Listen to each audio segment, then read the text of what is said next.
कहते दुर्बुद्धि को। सकलो दुर्मति दूर कर अच्छा जन्म बनाओ। समझ रहे नहीं? काग गमन, काग कहते कौवा को। कौवा सब लोग जानते हैं कितना चालाक होता है। गमन कहते उसके चाल को। छोड़ करके हंस गमन चलिया, यही बोले हैं ना। हंस का चाल का मतलब होता है एक चाल चलते रहना, एकाग्रचित होकर के अपने रास्ते पर अपने पंख को आराम से उड़ा फैलाते हुए अपने मार्ग की ओर जाना। तो आपका मार्ग आप क्या बन गया? मोक्ष, भवसागर से पार उतरने के लिए गुरु से सलाह ले रहे हैं। और भवसागर क्या है? जो अन्य गुरु लोग आप लोगों को बताते हैं कि भवसागर कहीं बाहर है, उससे पार होना है। लेकिन हम कह रहे हैं कि भवसागर आपके अंदर है, उससे पार होना है। भव कहते हैं बुराई। अपने अंदर में अनेकों प्रकार की बुराइयां हैं। एक एक बुराई त्याग करके अच्छाई को ग्रहण करते हुए हमें आगे बढ़ना है। वहाँ अनुभूति का विषय है। जैसे हम कोई विचार मन में आया, किसी प्रकार का कोई गलत विचार आया, जब तक वो विचार हमारे मन में रहेगा, हमारे शरीर को, विचार को, हमारा शरीर स्वयं पीड़ित रहेगा, हमारा मन भी पीड़ित होगा, और समाज के लोग जो परिवार के सदस्य हैं वो सब पीड़ित रहेंगे आपकी वजह से। लेकिन जैसे ही आपने अपने विचार को बदला, गुरु के बताए हुए रास्ते पर जैसे ही अपने विचार को बदले, वैसे जो अनुभूति होगी वो अनुभूति भी स्वयं ही होगी अपने आप। ये भाई आवाज में करिए, थोड़ी देर जरा शांति से सुन लीजिए,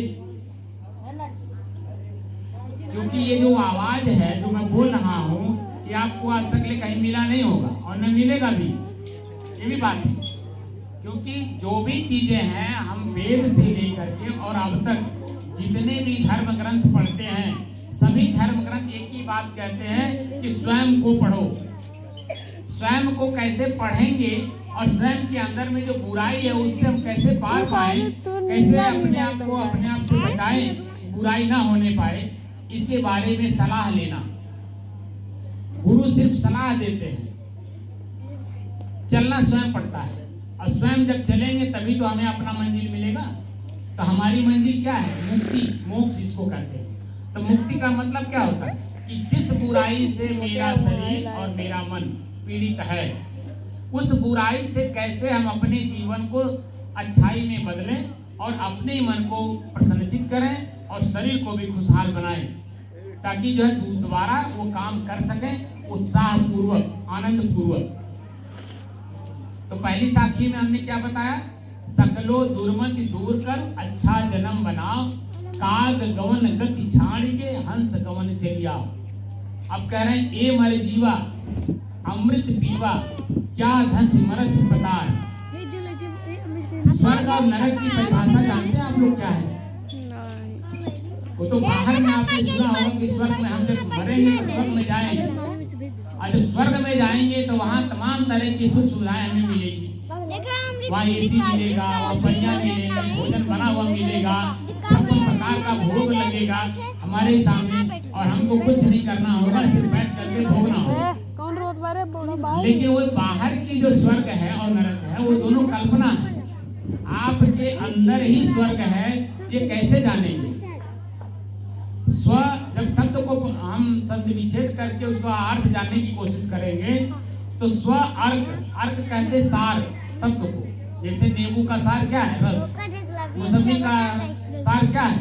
उसका रस। वो का एकदम नीला नीला। गुड़ का सार क्या है? उसकी मिठास। मार दे सबसे डेंजर। उसी तरह से स्व अर्क, स्वयं का अर्थ क्या है? स्वयं का सार तत्व क्या है? आपके मन की प्रसन्नता, आनंद की अनुभूति, सुख का अनुभव, ये आपका स्वर्ग है। जिस समय में आपके मन में कोई बुरे विचार, बुरे ख्यालात नहीं रहते हैं, उस समय में आप देखेंगे आपका मन प्रसन्नचित रहता है और किसी भी काम को जब करता है तो उत्साह पूर्वक करता है। जैसे उदाहरण ले लीजिए, सुबह सुबह झाड़ू लगाना है, तो झाड़ू भी लगाने वाला जब मन में कोई पीड़ा नहीं होती है, किसी प्रकार का गलत चिंतन नहीं है, तो आप देखेंगे कि झाड़ू भी लगाएगा तो बड़े मन प्रसन्न होकर के झाड़ू लगाएगा। लेकिन अगर मन में पीड़ा है, किसी प्रकार का चिंता है, तो आप देखेंगे झाड़ू लगाते हुए उसको देखेंगे तो एक झाड़ू इधर मारेगा तो झाड़ू उधर आगे मारेगा, तो बीच में दोनों के बीच में आप देखेंगे कचरा बाकी रह जाएगा। तो देखने वाला कहेगा यार झाड़ू कैसे लगा रहे हो। इसलिए जब भी हम जो भी काम करें सबसे पहले तो उस काम के बारे में जाने कि मैं करने क्या जा रहा हूं, और करने से पहले जब जानकारी हो जाती है तो उसमें जो व्यवधान आते हैं, जो दुख प्रकट करते हैं, वो व्यवधान आते हुए भी आप उसे नजरअंदाज करेंगे और अपने मार्ग की ओर चलते रहेंगे, क्योंकि ये जीवन ही व्यवधान का है। बाहर जो व्यवधान है वो प्राकृतिक है, लेकिन हमारे साथ में हमारा दो चीज है हमारे साथ में, एक हमारा शरीर और एक हमारे साथ में हमारा मन। ये दो ऐसे साथी हमारे हैं जो हमको पीड़ा, दुख, पश्चाताप, आत्मग्लानि और घृणा इसके अलावा कुछ देते नहीं है। खाली क्षणिक सुख देते हैं, थोड़े देर के लिए। जो भी सुख का अनुभव हम मन से करते हैं वो मात्र थोड़े समय के लिए, लेकिन जो स्थिर रूप में हमें मिलता है वो मेरे जीवन के साथ जो रहता है वो सिर्फ पश्चाताप, दुख और आत्मग्लानि मिलता है, इसके अलावा कुछ नहीं मिलता। तो स्व अर्थ, अर्थ कहते हैं सार्थक। मेरा सार्थक तो क्या है? मेरे मन की प्रसन्नता। मेरे मन में हमेशा हमारा मन प्रसन्न रहे, इस बात का ध्यान देते हुए, गुरु से सलाह लेते हुए, क्योंकि गुरु को पता है ना आगे के, जैसे बच्चा छोटा है, माता और पिता को पता है कि बच्चा अगर इस अगरबत्ती को पकड़ेगा तो निश्चित है उसका हाथ जल जाएगा। इसीलिए अगरबत्ती भले कितनी भी सुगंधदार हो, लेकिन उससे बचाया जाता है। क्यों? क्योंकि वो जल जाएगा, उसको एहसास नहीं है कि मैं जल जाऊंगा। इसी तरह से जो बुराइयां हैं, हमने अपने जीवन में अनेकों प्रकार के बुराइयों को देखा छू छू करके, क्योंकि उस समय में हम मनमती होते हैं, उसको बोलते हैं मनमुख, अपने मन के अधीन होना। मन ने जो कुछ कहा सब कुछ हमने किया, लेकिन उसमें हमें सुख मिला नहीं।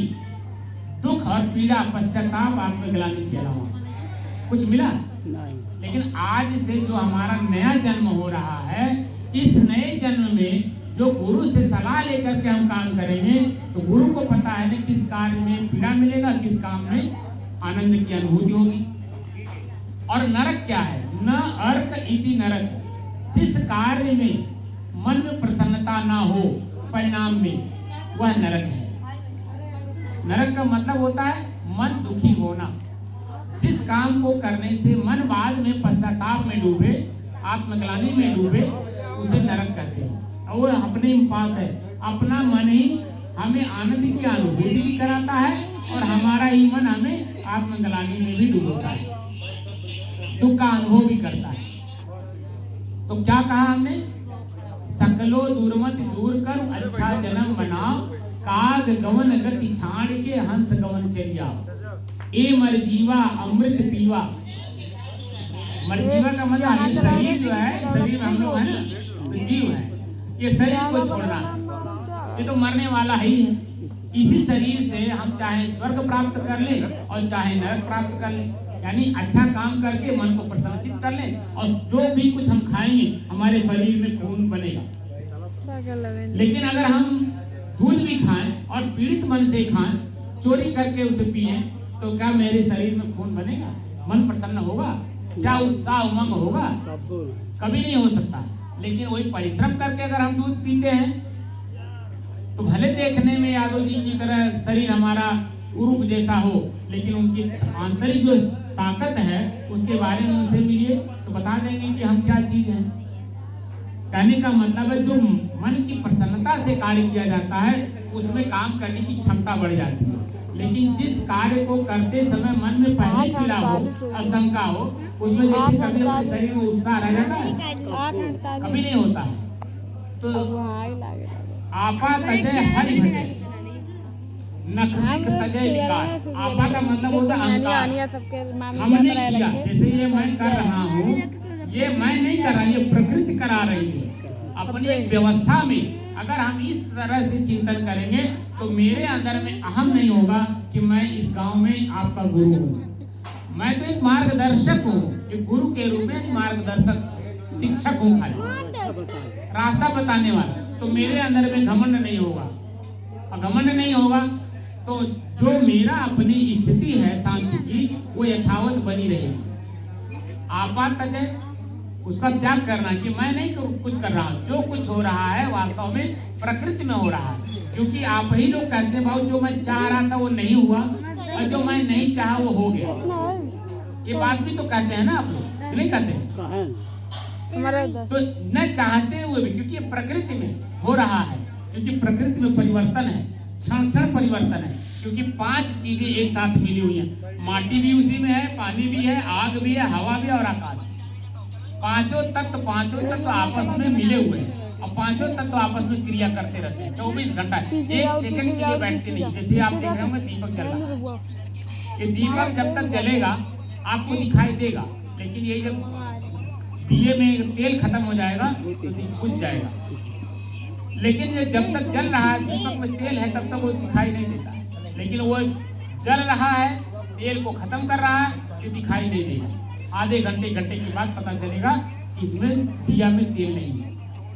ऐसे ही ये प्रकृति अपने व्यवस्था में चल रही है। हमारे शरीर को आप देखिए कि जब मैं जन्म लिया था तब कैसा था, साल भर का हुआ तब कैसा हुआ, 5 साल का हुआ तब कैसा हुआ, 10 साल का हुआ तब मेरे शरीर का कैसा चेहरा बदल गया, स्थिति बदल गई। 15 साल का हुआ तब कैसा बदल गया, 20 साल का हो गया, 25 साल का हो गया।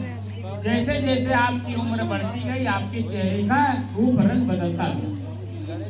लेकिन क्या आप में भी परिवर्तन है? परिवर्तन आपके शरीर में है, आप में नहीं।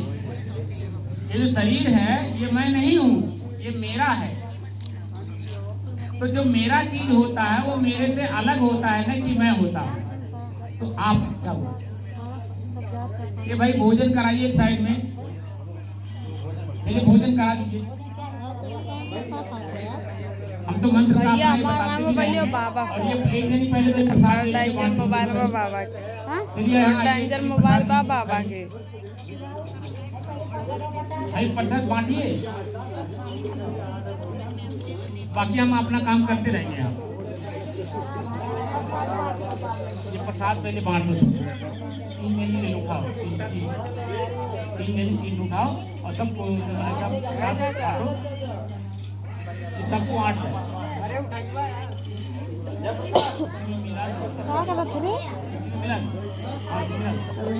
अब बना लगे भेजे लागल कान के करे लगे अब नहीं भेजता हो क्या तो भाग लगे ना मार दे हां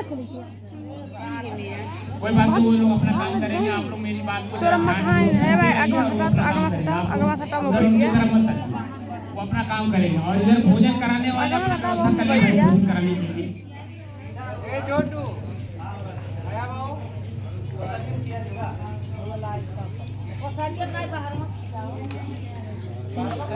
सही आ तो यार कहाँ बाहर रखनी है, बाहर में कोई बिछा तो मैं क्या कह रहा था, मेरे बात मेरी तरफ ध्यान दीजिए।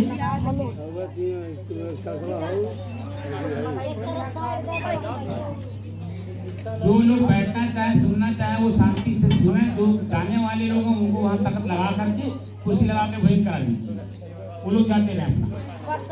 हमें आप बोलते रहेंगे, उनके कान में आवाज भी जाती रहेगी, फालतू बात नहीं करेंगे।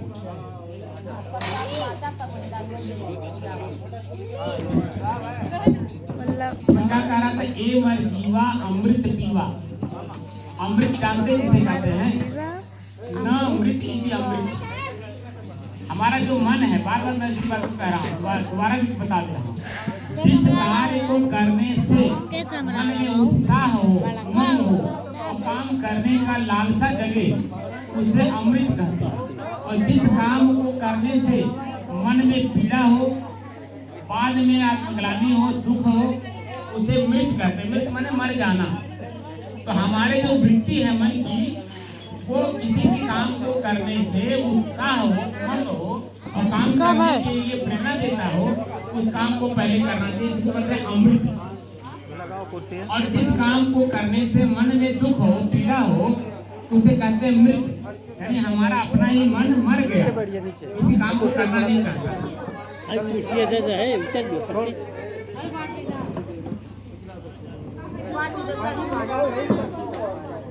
ये मर जीवा अमृत पीवा क्या धस मरस पताल, और गुरु की दया साधु की संगत निकर यावे द्वार।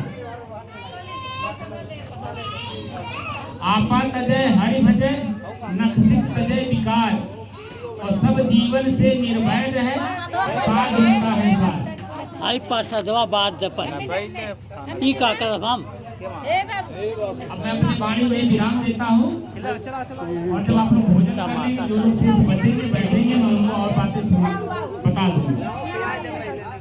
बाकी मैं आगे का कार्यक्रम शुरू कर दिया।